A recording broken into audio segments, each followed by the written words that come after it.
Brant Child is a treasure hunting gangster, but he grew up hearing the stories about Montezuma's treasure in Bountiful and Salt Lake, Utah.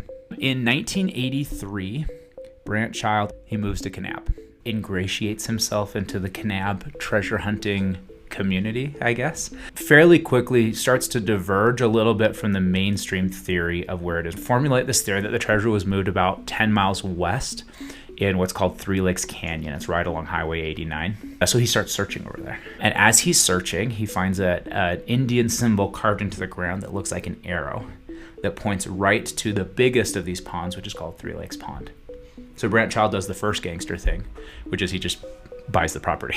So one of the things that he's learned is that the Aztecs, remembered, they were very well versed in using water for everything, farming and and everything like that, but that they used water traps. His theory on this pond is that the way that they hid the treasure was that they drained the water, right? They dammed up the water, drained the lake, built a tunnel in a cavern, hid the treasure, and then flooded it again. A little background on Three Lakes Pond. People thought it was haunted before Brant Child even bought it. So people had been swimming in Three Lakes Pond forever, and people had reported ghosts and all that kind of stuff. Is that there was a stagecoach back in the 1800s that crashed into the pond, and several people drowned, and that the ghosts of the crashed stagecoach haunted Three Lakes Pond. First thing he does is he calls his buddy that is a scuba diver. Can you come and kind of just scuba around? Finds out that it was 35 feet deep. So pretty deep. He explores the depth, and then he's kind of exploring around Three Lakes Pond while he's scuba diving, and he has the sensation of being swept away into a tunnel. He comes up and he's like, no way, I'm done. And Brant is kind of scratching his chin okay, I kind of expected there to be a tunnel. When you look at pictures of Three Lakes Pond, you can see there's a little kind of cavern part. There's a cave part of Three Lakes Pond where just the wall up against one side of the pond, the wall kind of carves in a little bit by where the water level is, if that makes sense. There's a tunnel here. I got to figure out what's at the end of this tunnel. So he hires a group of divers out of San Francisco. They come out to Kanab. It's 3 of them. It's a team of 3 divers. They have the tow lines, right? Hook up a line to above water so you can get pulled if you get swept away, that kind of thing. 65 or 70 foot rope. And they start going down this tunnel, and they have metal detectors as well. Right as the metal detector pings, they run out of rope. So Brant's F and A, there's something here. Yeah. Divers come back out and they're hey, we got to bring better gear. So he strikes a deal with these divers. You go back to San Francisco, you bring your best stuff. Any treasure we find, I'll split with you 50-50. Divers come back with $100,000 worth of diving gear, and this is where it starts to get gnarly. Divers start going down, and they start reporting stuff. Now, nobody makes it to the end of the tunnel, even though they have the rope. One diver goes down, and he panics and swims back up because he feels his tube was pulled. He lost his oxygen. Another one goes down. It says that he was being choked and that there's skeletons that were ripping his mask off. I saw ghosts, these ghosts ripping my mask. And one of the women divers that went down came back up, and because she had no air, and it had been turned off. It looked like it had been tampered with, yeah. It was just off. Yeah, that's right. So Brant Child, at this point, he's look, the diving thing's off. The other thing I can do is just do what the Aztecs did with water traps and just drain the lake, right? So he announces these plans to drain the lake. All the surrounding landowners are no, you can't do that, irrigation and water and all that kind of stuff. He just buys their land. He just buys starts buying a bunch of land around his land. He's got some Child Brothers construction money to throw around in Kanab.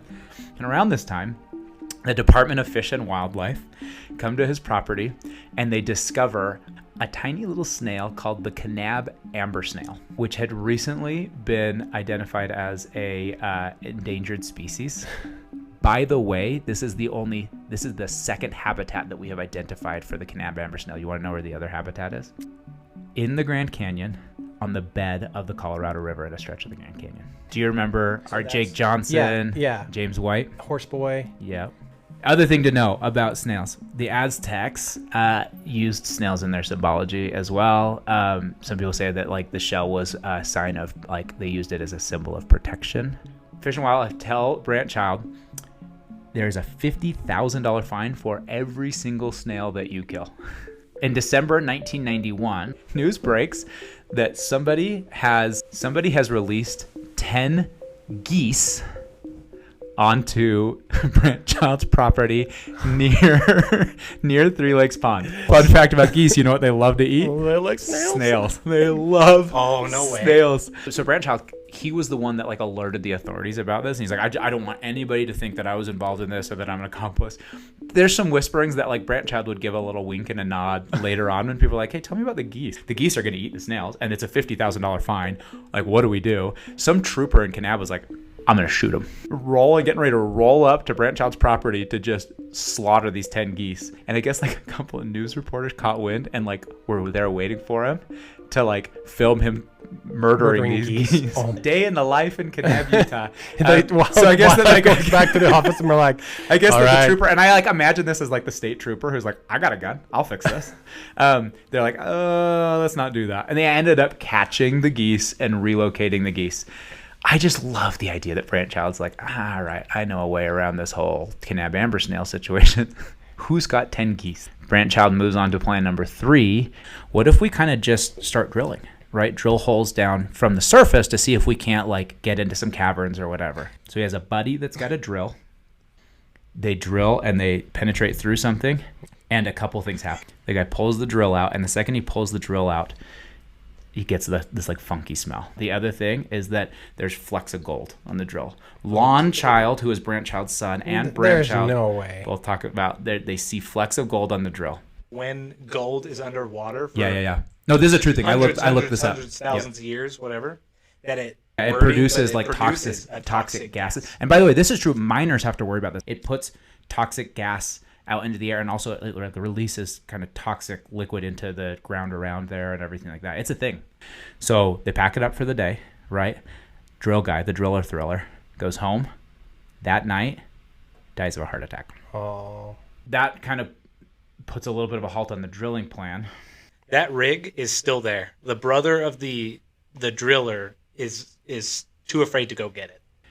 Brandt Child, remember, was a construction guy. So let's go get an excavator and just start digging the shiz out of the place. They kept having issues with the excavator. And then one day they go to start the excavator, it doesn't start, and they examine and they find that their gas tank filled with sand. #sabotaged. And around this time, he had an encounter with a Paiute man that was kind of like right around on his property. And the Paiute man said, you have to stop looking for this treasure.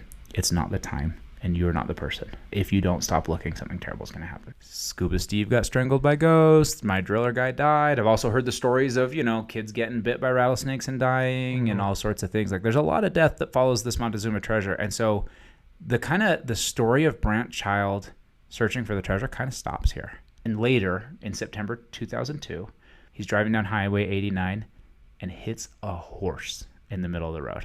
You might be cursed by a multi-thousand-year-old Aztec curse kind of way to die.